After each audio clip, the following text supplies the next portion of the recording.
Okay, we'll go ahead and get started. Thank you all for coming on, and special thanks to Sydney Sims for being with us here today. Sid, this class is Intro to Media. So, what we just started talking about recently was personal branding.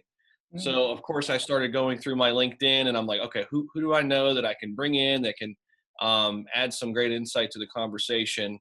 And I wanted to bring on you, of course. So Sydney and I know each other from Youngstown State a little while back, and Sid, I'll let you kind of tell them, take it from there, from when we, kind of separated, went our ways at YSU, kind of your journey to where you are now. Yeah, for sure. I actually remember the first time I called a volleyball game. I was working in the athletic department and you were doing color or you were doing play by play. And I was like the last resort.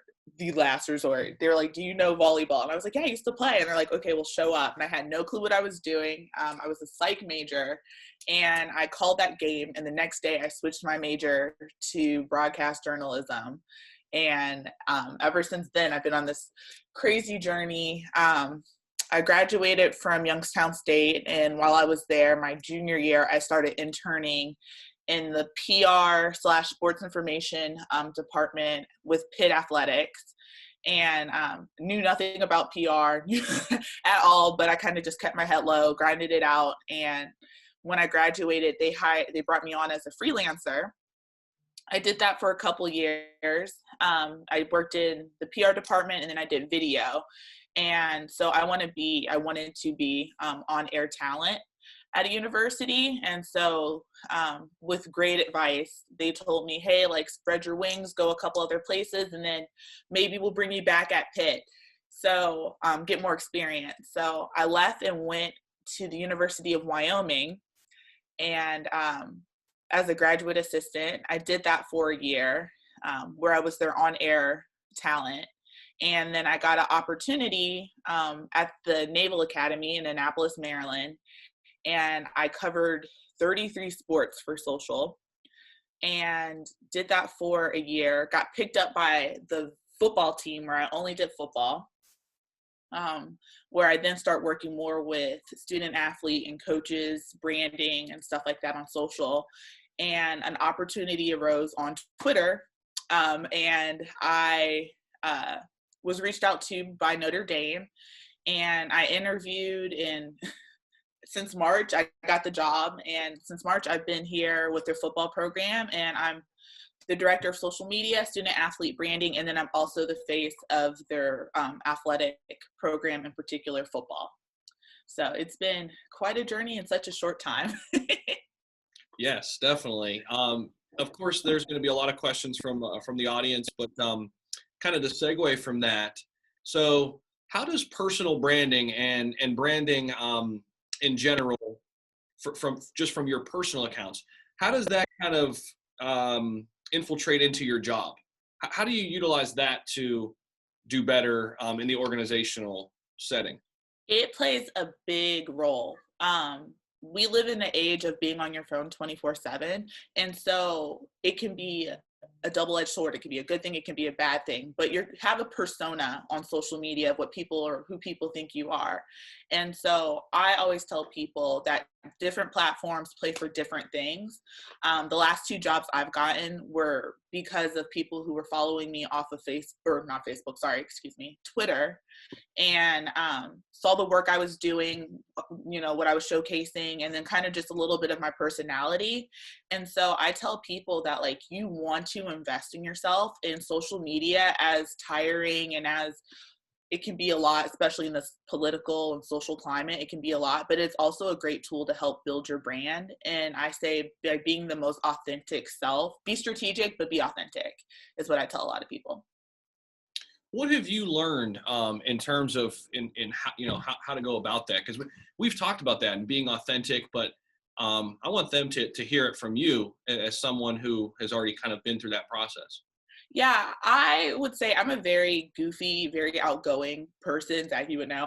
Um, I deleted my old Twitter I had my Twitter when I was like in high school through college, and Lord knows what dumb stuff I said on that old personal Twitter. And I knew where I wanted it to be, and I knew it might come back to haunt me, and I didn't want to go through and delete thousands and thousands of tweets. So I just got rid of it. And when I got my new professional Twitter, I was very like, okay, I'm a woman in sports. I'm trying to showcase, that I know what I'm talking about. And I was just like listing off all these stats, and no one was interacting with it. Cause like you can go on ESPN and get all that stuff. You don't need to hear it from someone who's like not there. So I then was like, okay, you love sports. You love, list all the things that you love. And so I start listing it: sports, Real Housewives, cooking, eating, all that great stuff. And I'm like, what do you want to come from your social? And so I listed 3 very broad topics. And I tell my student athletes to do this: 3 main things that you want when people look at your social, or when people look at you, they want to see. So mine is lifestyle. I want people to know that like I have a very diverse lifestyle. I can talk to you about defensive and offensive coverage. And then I can also talk to you about the Real Housewives of Atlanta. Like it's a broad thing. So lifestyle is one. Sports, showing that I am knowledgeable in sports, that kind of what my job does. So I take pictures if I'm in a press box. I take pictures of me interacting with players, showing that like, this is my job, because it's a cool thing. Not a lot of people get to experience it. So sports. And then also family. I'm a big family oriented person. So, showcasing my father, showcasing my mother, showcasing, my sister, my boyfriend, whoever it may be. So I started tailoring every post that I put out was dedicated to one of those 3 things. And everything that I posted was intentional. Everything that I reposted had an intent to it. Just to give you a little more insight of, oh, this is who she's like. This is what she likes. And I started noticing that my engagement, my impressions were starting to go up on social. And I'm like, oh, okay. So then I kept been keeping track. Like if I post something work related on Instagram, it's going to do better than me taking a picture of a selfie, or like a selfie of me in my room or something like that. So every time I post, there's an intent that's going to help me. And so that's what I tell people: to write down who exactly you are, what do you want social, what do you want the world or the masses to think of you, and then start plugging towards that. I think that's a great point. And it's, how do we, I guess, something we've kind of touched on is, so many people use social media as kind of like this mindless task, right? It's just like, oh, to pass the time. So how do you transition from utilizing it in that way to utilizing it in how you're explaining now? I would just say, I have so many social media friends that I've never met. Put yourself out there. It's scary. Are you following someone who you think is like the celebrity, or someone that you think that has a job that you want? Follow them, engage with them. If they say, a lot of people that I've met, it's just that like I've either retweeted or quote tweeted something that they said, and then they responded. I'm like, oh my gosh, like, Maria Taylor said something back, or something like that. But start to form these relationships. Like I said, I got my second job at the Naval Academy because my boss and I were following each other, and I would just like occasionally like one of his tweets, and he would occasionally like one of mine, and then we would go back and forth with banter on social. And so when a job opened up and he was like, hey, like I know you have another year at Wyoming, but this job opened up, and I personally was looking to leave Wyoming, I was like, oh my gosh, yes, get me out of there. So I would just say, put yourself out there, be authentic, and put a lot of thought into what you retweet and what you quote tweet. There's a lot of funny stuff out there. Social is like a really silly place, but a lot of things that I know are out of pocket. Like I'll DM my sister, or I'll DM someone who I know it won't get out, but just whatever you do with intent. All right, so I want to open it up to the audience a little bit. I have other questions prepared, but at this point, as you're listening, who has a question for Sid?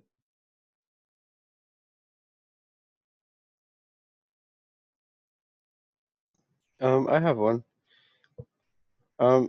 So when you use social media like to build your own brand, like how do you like social media can be really stressful. So how do you avoid stuff like that, like politics or just like more intense places of social media? It's very tough. running Notre Dame social, we've been very vocal. Our players have been very vocal on social injustice topics. And so we've really put ourselves out there. And I'm the one who has to read all the negative comments, regardless of which side. I'm the one that has like gotten DMs from people who know that I'm running it, calling me a racist or a Marxist or whatever it may be. I would just say, like, you have to find time to unplug, and it's okay to step away from your phone or from your computer and like force yourself away from it. I would say there's there's different tools on social that you can put in that like will avoid posts from popping up. I know my friend Kevin, he hates the word manifest or those whole like bomb clots or like those little trends going on. So he'll put those in, and so he won't see those different tweets and stuff like that. But doing little things like that, or not blocking, but don't want to block people. I would say muting people who are that have very polarizing posts or things that make you feel bad. It's okay to mute those people so you don't see that content, or mute different organizations so you don't see that content. You can tailor your timeline as much as you possibly can to avoid stuff like that. And I personally, I try not to talk so much about politics because I see it so much with my job. Great question. Yeah, Anything else?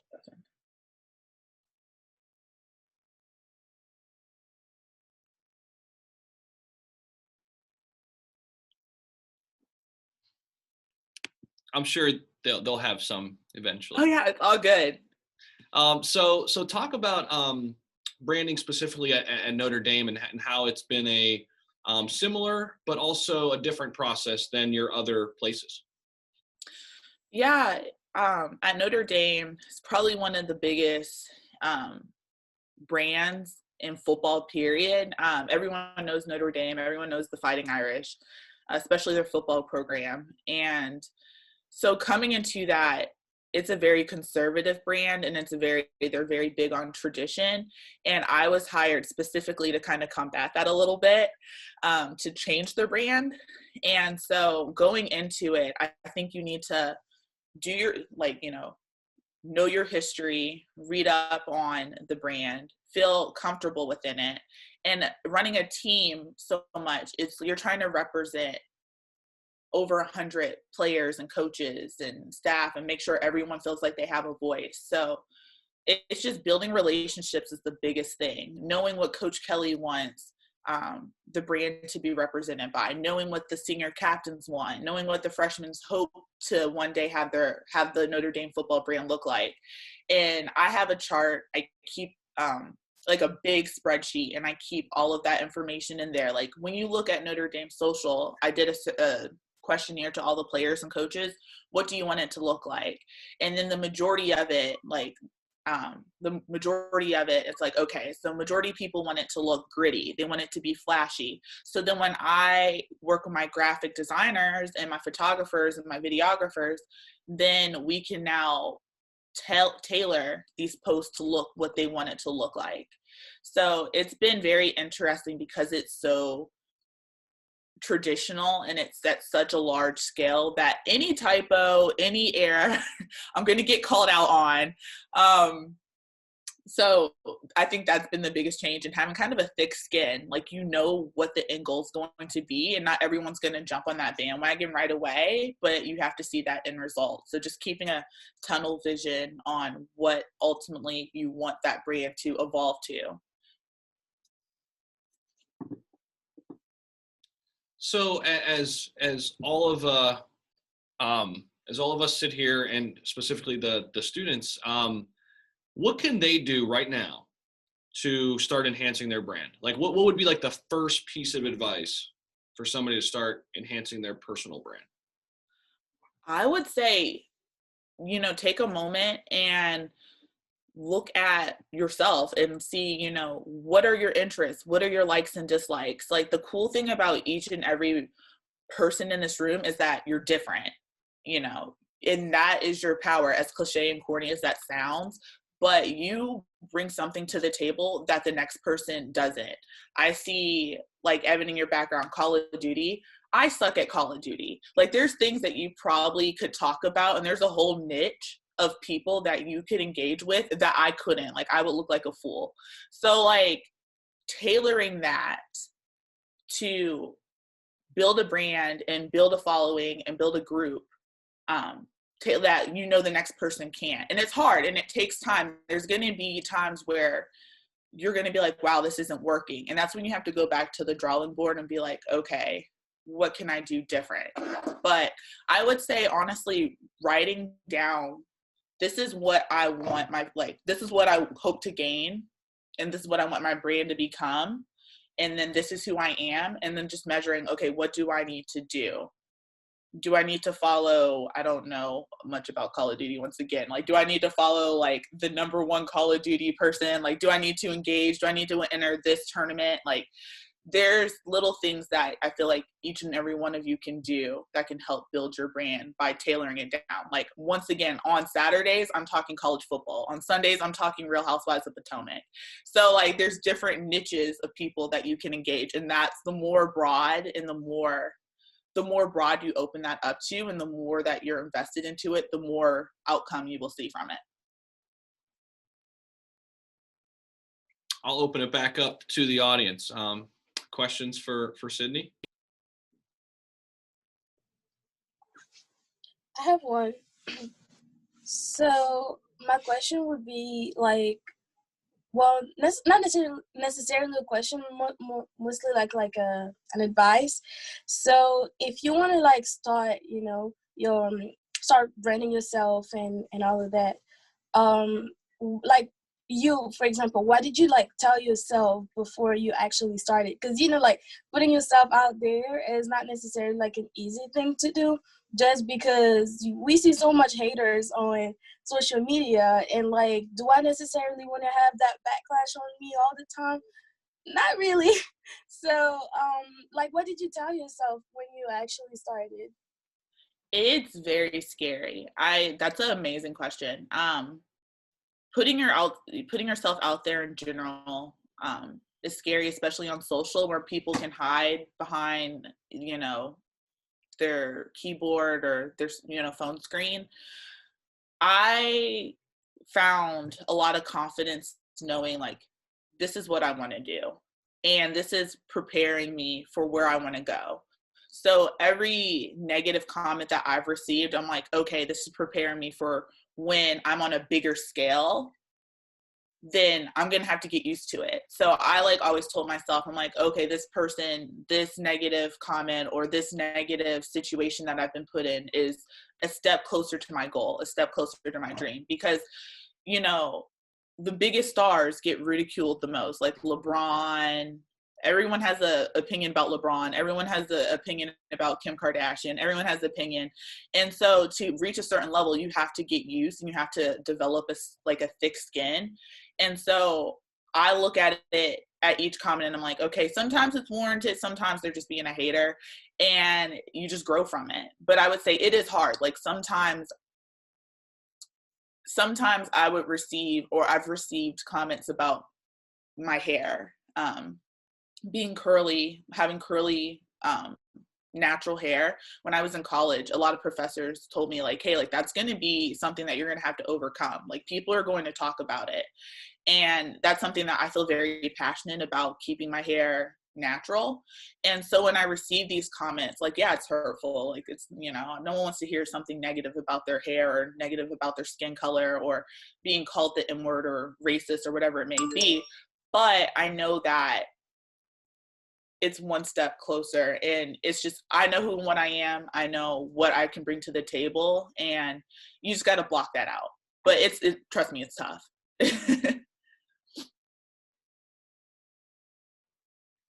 Anybody else have a question for Sid?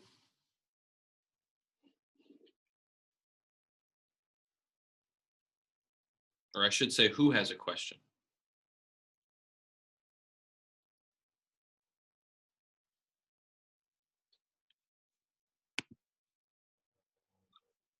All right, I'll jump in. So take us through a day in the life of Sydney Sims. Yeah. Let's say, do you want me to take you through like a game day, or do you want me to take me through like a Monday? How about both? Okay, awesome. So Monday, I now in COVID world, everything is via Zoom. So I will wake up, I will have Zoom meetings. I meet weekly, pretty much daily, with my graphic designer, my videographer, my photographer, and we work on content. I'll work on a content plan for the whole week. I go game by game, starting on Monday through Sunday. And so we'll go over it. We'll see, what they can do, what they can't do. And so we'll come up with a plan. Then I'll present that plan to the overall. We have a football pod, and that is like people who run the jumbotrons, to the recruiting coordinator, to the head PR person for Coach Kelly and the football program. And so then we will go over everything and make sure it's good to go. I then will meet with Coach Kelly and see, what exactly he wants on social for the week, if he wants anything. And we'll filter that in. And then I'll take time scheduling out tweets, sending photos and sending videos to players, so then they can then put it out on their social media to help build their branding. And I'm trying to think what else. Then from that point, usually we'll have practice. So then I'll show up at practice. Depending on the day, I'll do like an IG story or do something. This year, we're really trying to personalize our guys. So I might hand the guy their phone. They'll be like, oh, hey, it's been Skowronek and we're about to do warm up, and have them do the signature. Try to make it as interactive as possible on social. And so that's usually what a typical day looks like for me. On game day, my day starts very early. I make sure I have all my tweets scheduled, and they start going out at 7 a.m. So I'll wake up at 5:30 in a panic that oh my gosh, is there a tweet or a post that's not scheduled? I will go through that, go through the day. I'll show up to the stadium, and then I run Twitter. I have someone else who will run the IG story.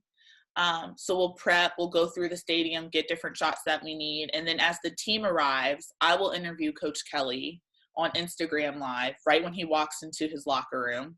Then I'll go down the stairs to the Play Like a Championship sign and interview a assistant coach on Instagram Live, which is very nerve-wracking. And then we'll go back, I'll get organic content. And then after that, I will go live with ESPN's Mike Golick Jr., who played at Notre Dame. And then we'll do a little segment while the team's warming up, and we'll talk about who they're going to play and all that great stuff. And then once that's done, I will literally run up the stairs to the press box and then start tweeting for the game. And then after that, run back down to make sure I get content of them turning up and winning, or after they won. Like when we beat Clemson, it was like a dash trying to get down there, and making sure I reach out. I work with Bleacher Report and ESPN or whoever it may be to get footage that they may need. So that's what a game day looks like. Fast-paced environment. Very fast-paced, very work on your toes. You have to let a lot of stuff go. If it doesn't work, it doesn't work. You got to find out with a quick resolution and be confident in that choice. You mentioned organic content. What do you mean? It is content that is happening in the moment. So our highest engaged post when we beat Clemson was a shaky video that I shot on my cell phone of the team dancing in the locker room.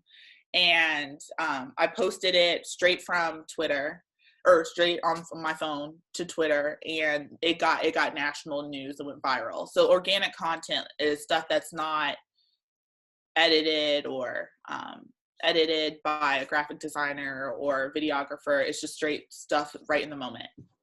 That's interesting. Do you see that as a trend? Because so many people, I think, are apprehensive to post and maybe, because they feel like they don't have all the right equipment. They don't feel like they can do all the infographics. But is it maybe a trend that it's kind of going back toward this more organic, just be yourself? It's okay if the video's not perfect. Yeah, we live in an age of everyone wants insider access. Everyone wants to feel like they are a part of. So organic content is definitely making a surge back. Everything doesn't need to be a graphic. Actually, like on Instagram, I would tell people organic content does better and performs better than graphics or high produced pieces.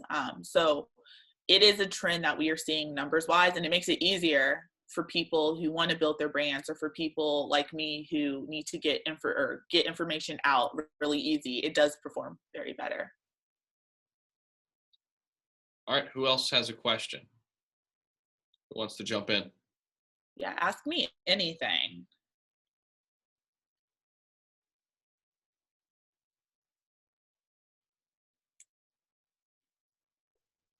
So how do you decide like what trends, like, because like trends come and go so fast on social media, how do you decide like which trends you take part in and which ones you just kind of ignore?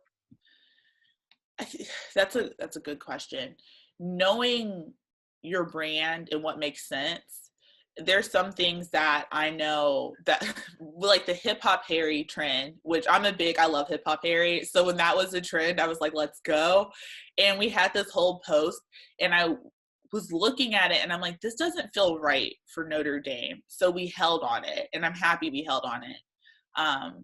Where there's certain, like there was the one where Arthur's DW was like looking out behind the like gate, and that was a trend in the summer, and we did it, and it actually did amazing numbers. So it's kind of picking and choosing what you think will work right, what will work right for you, or what will work right for the brand that you work for. And so some things were like, yeah, like that will work for a Bama or a Clemson, but wouldn't work for Notre Dame. Then there's stuff that were like, oh yeah, like we need to get on that ASAP. And then some things just circumstance, like for instance, Coach Kelly made a TikTok, and we haven't posted anything on the TikTok because when we wanted him to do the white challenge on TikTok. And the day that we shot it and we're going to put it out, we had a COVID outbreak, and like a bunch of our guys got COVID. So it just wasn't the right timing.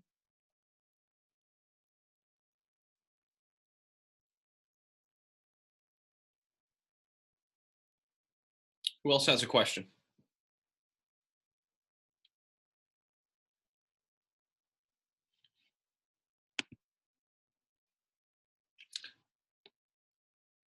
I usually try to wait like 20 seconds to see. It's always the awkward silence on Zoom, you know. I'm not that boring. Oh my goodness. No, not at all. All right, I'll try to get the ball rolling a little bit. So you mentioned like your team quite a bit. What does that look like? Give us more insight into this, the team that you work with, and kind of which roles you all play in that team.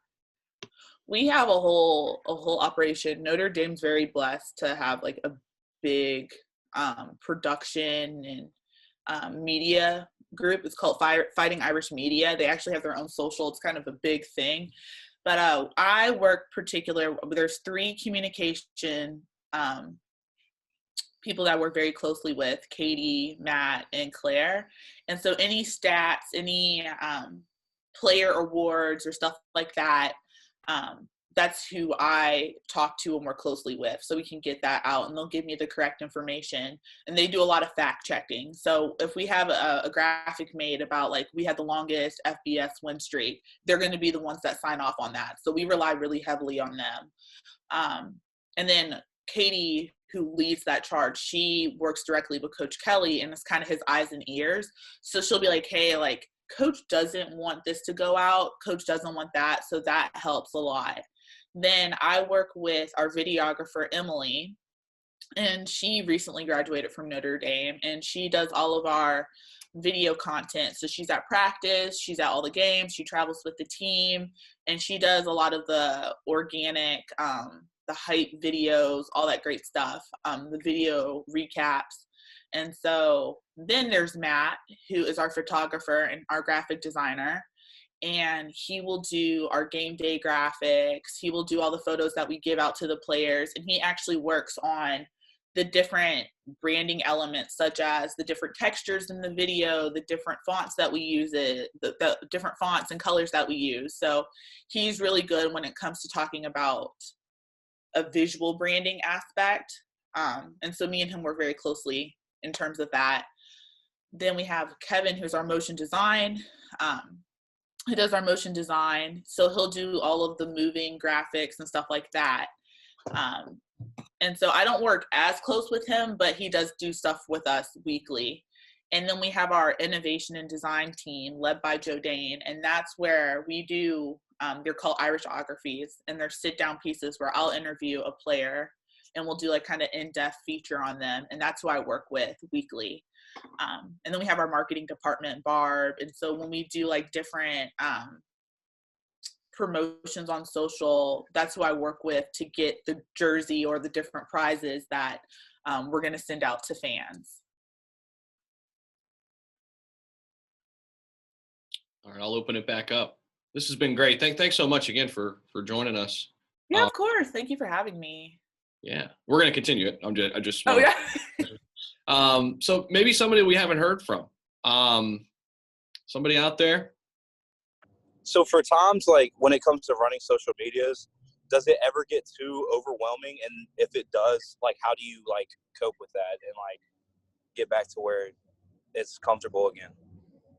That's a great question. The first thing that popped in my head is there was a post that we did, and it was the Stand Together post, and one of our players had a Black Lives Matter shirt. I didn't even really like wrap my head around it just because I felt like it was just a motion graphic and he just did his fist. And it was like stand together, and the copy said keep the conversation going. I didn't think too much of it, but it blew up and it got over like 2 million retweets. Like everyone was commenting on it, like different outlets were talking about it, and the comments were just very bad, and it was very overwhelming. And I remember at one point, and I was like, so it was probably my first time where I was like, this is what viral means, and this is not good. And I just remember like being overwhelmed to the point of tears, and I had to put my laptop down. I told myself, give yourself a day of not reading the comments, not monitoring the comments. Take time to yourself, because I'm the one who has to like go in and clean all of that up. And I just remember telling myself like, wow, this is a lot to deal with, especially when people then found out it was me. And then I got called all these different things that like I just felt weren't fair, because I'm like, just, I felt like I'm just the messenger for what the players want to put out. But to your question, yeah, like sometimes you just have to unplug, and you have to go cold turkey, and you have to just be like, okay, like I'm going to give it some time where I'm going to go do something that I enjoy. So I went and I got my favorite meal, and I just watched movies, and I just decompressed for a little bit. And that's okay. Like do what you need to do to take care of yourself. That's okay. And do what you need to do to make yourself okay, because social can be a very toxic place. Like it can be. It can be a place of great opportunity, but it also can be very toxic. So yeah, take care of yourself and just kind of decompress is kind of my advice. But when you get back on it, make sure you're refreshed, you're ready to go, and then just thug it out. Like you're in control of your platform, your brand, no one else, and don't let anyone else influence that, whether it be good or negative.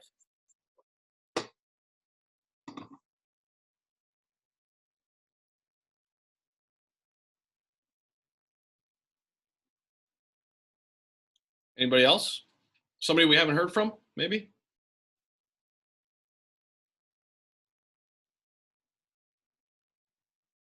Hey Zach, I'm on Chris's phone. It's Cullen. Oh, hey, Colin. Yep, no problem. So like, here at Avery, we have a real close relationship with like our SID people.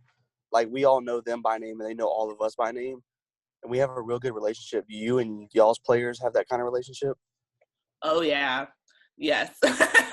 I'm very close with our guys. It's been a challenge here because I started, like the day I started was the day everything got shut down. So I got my laptop and my cell phone, and I like didn't see anyone until August.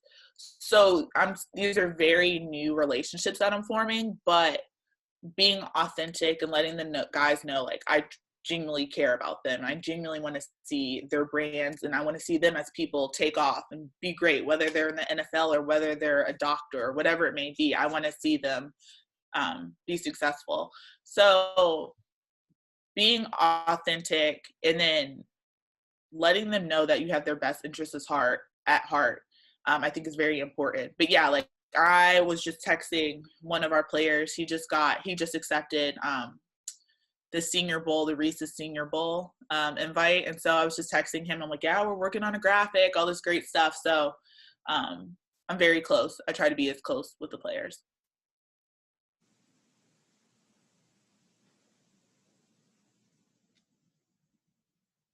I have a question.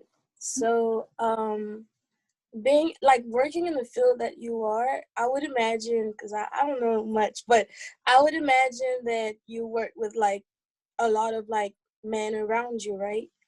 And so how does it feel to be like, like a female, like be the face and all of that? Like, does that come with like a lot of pressure? Yes, it comes with a lot of pressure.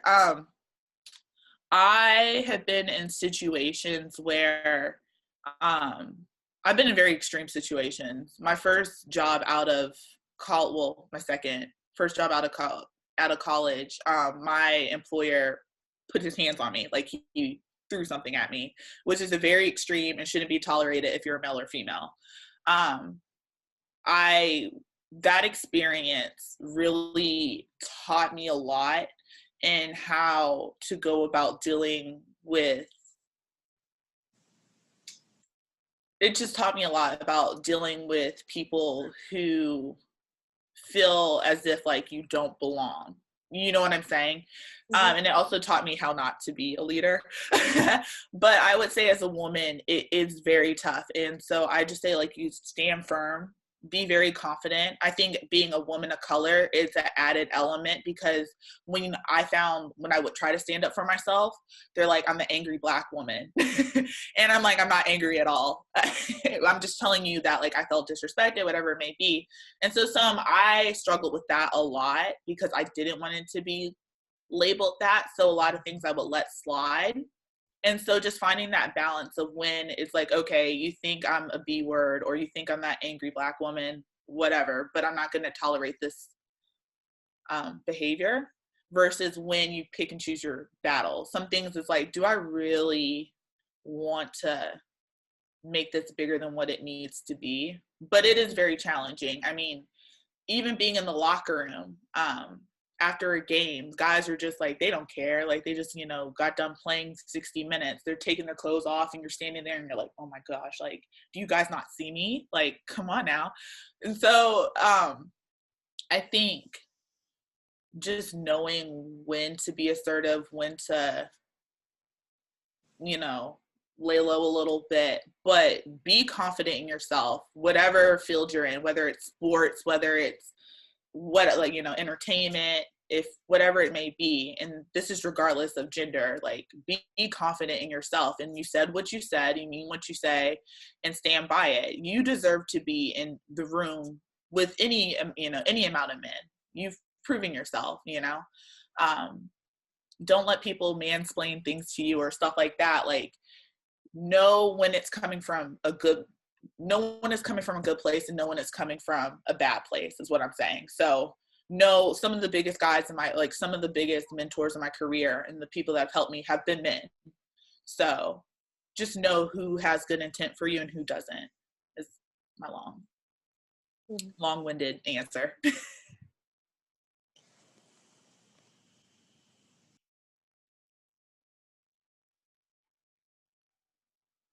And I have another question. Yeah. So earlier in the year, I did a presentation about athletes and TikTok, and how with quarantine and stuff coming into play, how athletes tend to move towards TikTok. From your personal experience, is that do you feel like it's a good app for people to show their personality and get themselves out there? Oh, of course. As an athlete? Of course. TikTok is a great avenue to show, and it's like I think it's the fastest growing app. It's a great app to showcase your personality, your dance skills, all that great stuff. I need to be more invested in our team's TikTok than what I feel like I am. And I tell our players all the time, like, that's a great app to go and market. I know one of our former players, Chase Claypool, just went viral because he made a TikTok and he signed his jersey and sent it to this older man who had, I think, dementia, and it was featured everywhere. So like little things like that, TikTok, YouTube channels, those are things that, especially with NIL coming out,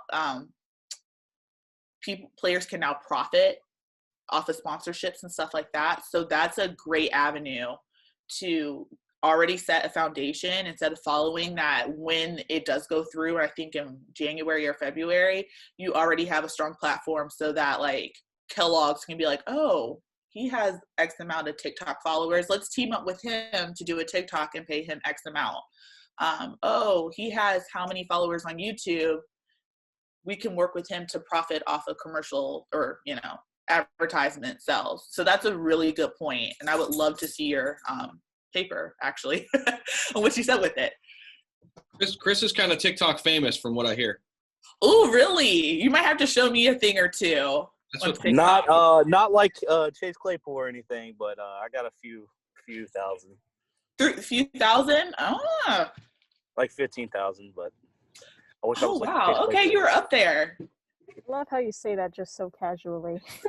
So casual and so nonchalant. I just got 15,000. Like, that's awesome. In our digital and social media course, we did we called it AU Love Challenges, and one of our videos, right, Chris, got like 1 million views. Like 800K. Yeah, it got close to 1 million. Had 800K with over 200,000 likes. Oh, that's dope. It was pretty fun.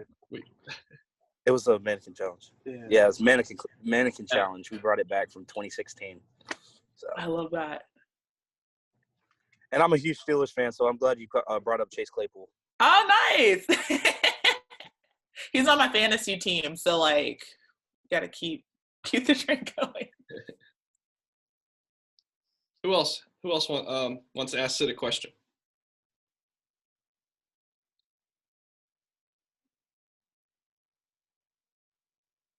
Got about 10 minutes left. Is there anything in particular about your brands that you would like to see better?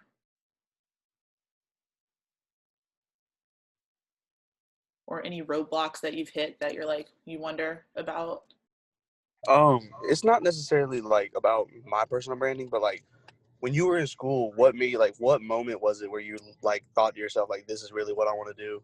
Like you like put your mind to it kind of thing? I would say the moment when so in high school, I wanted to be a sports broadcaster, and my parents like talked me out of it. And so I did psych. So when I did that volleyball match with Zach, and I want to emphasize how bad I was like, this is the moment where I could, like, this is what I want to do. And I need to work my butt off to where I don't suck anymore. And I became so entrenched with trying to get opportunities that I felt like I had to fight for, that I would do anything. So my main focus was like on air, but those opportunities didn't come right away. So I did PR, I did social media, I did anything that would get me closer to standing in front of a camera. And now I'm like, it seems like all of that has come into fruition and I'm doing it all. So I would just say like that moment was a defining moment where I was like, okay, you know what you want to do. Now it's time to put your head down and grind it out and get it any way possible. And so. I have another one. So like that's something I struggle a little bit with, is having like a lot of different passions and like, let's say being good at a lot of different things. But like when you're trying to like build your brand, like how do you pick what, like, because I feel like it's so easy to just like stray away from everything because you know how to do so much. So how do you focus on one thing but like not forget about the other things that you also like? Yeah, for sure. I mean, my job title at Notre Dame is the primary function is social media and student athlete branding. And I do have a passion for it. I want to do, my end goal is to do on air. And so when I took the job at Notre Dame, there was the caveat with like, we know you're good at on air. We've seen what you've done at other schools. This is your main focus, but we want to get you to be that on-air person for the Steelers or the Kansas City Chiefs or NBC. So like, I would say like, use what's going to get you in the door, but be very, very vocal about your passion and what you want to do. And any chance that you can work towards getting better and strengthening that skill, do it. Like totally do it. But don't limit yourself to one box. And even like sometimes I feel like I limited myself to a box and I know it's not true, but any way that you can get better and be more well-rounded, I would say go for it. You don't have to be strong in just one skill. There's nothing wrong with it. But if you have a lot of little things that you're good at and that a lot of little things that you have passions for, then go for it. And I, on social, like when people address me, they're like, yeah, like there's like social media, Twitter, where there's a bunch of like social people that talk and I can be in a conversation with them. And then there's a bunch of on-air people that when they talk, like I can be in an educated conversation with them as well. So just don't hold yourself back. Mm-hmm. Yeah, keep doing what you're doing.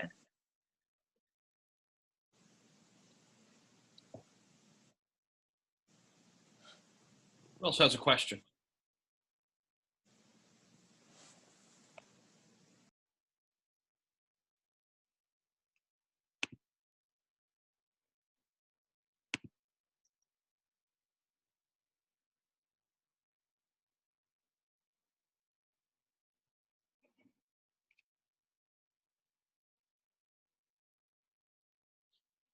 A lot of awkward silence.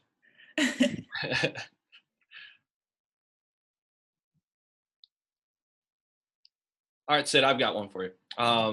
Where do you see like the next trend? Like if you had to kind of forecast in the next 3, 4, 5 years of personal branding or even social media, anything in that realm, like how could one get out in front of maybe the next big thing?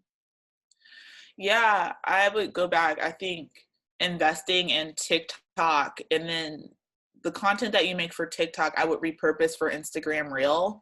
It's essentially the same thing. I know working with Instagram, they have made their algorithm to where if you do an IG Reel, it's going to be 5 times more likely to be seen than a regular post. So they're really trying to invest people into using that platform. I would say I tell our players like Twitter is the new LinkedIn. You should still have a LinkedIn, but I would tailor your Twitter to be more professional. That's how people are getting jobs. That's how people are interacting and networking. So I would use Twitter as the main networking tool. And then I would try to use TikTok and Instagram for more of a profiting aspect. And then also like we're in the world of digital. Like there's so much money to be made, whether it be podcasts, whether it be YouTube channel.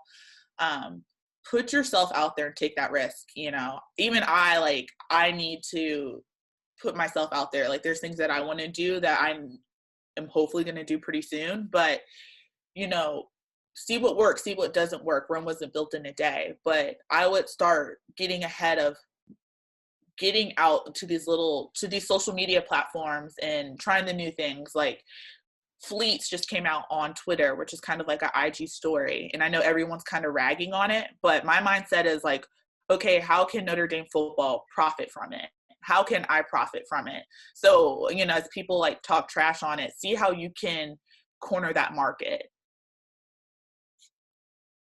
I like that you mentioned podcasting. So a lot of people here are doing some podcasting in one of my other courses. So Margaret, Chris, can't think of it. Anybody else? Yeah, just those two.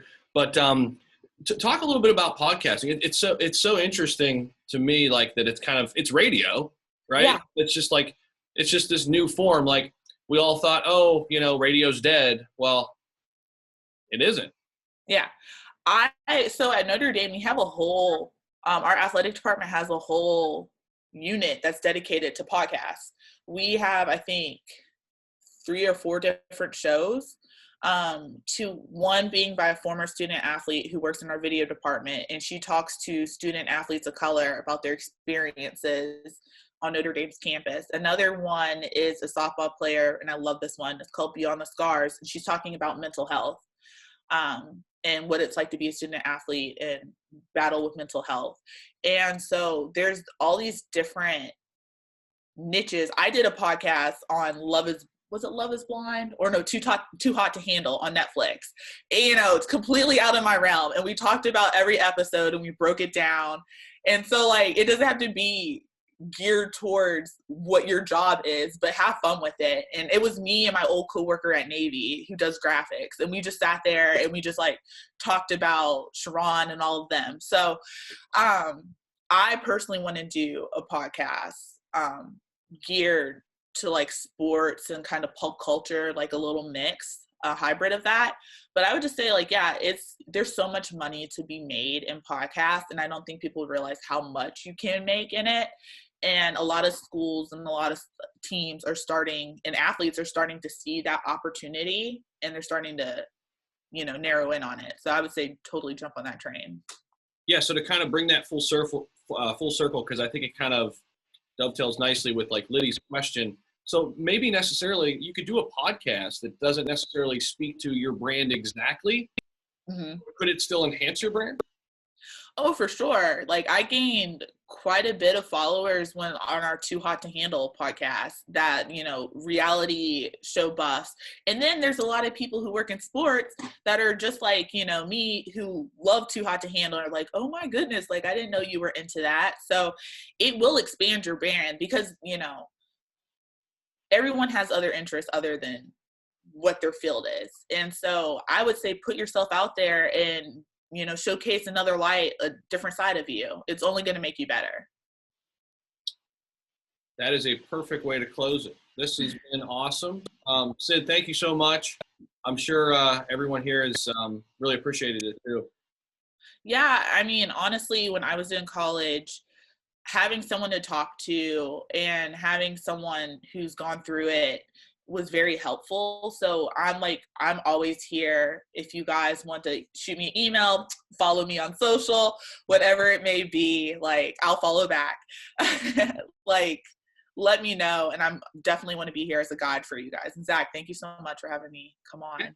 Yeah, great. Yeah, it was great. I gave everybody your LinkedIn, but definitely go find Sid on Twitter, Facebook, Instagram. I'm on it all except for TikTok. Yeah, I haven't mastered the TikTok moves. That would just be. You got to get on TikTok. I got to get on it. That's what all. Chris can help you out. I'm telling you, I'm going to be emailing Chris like, okay, so what do I need to do to brand myself on TikTok and get like you? I got you. You got me?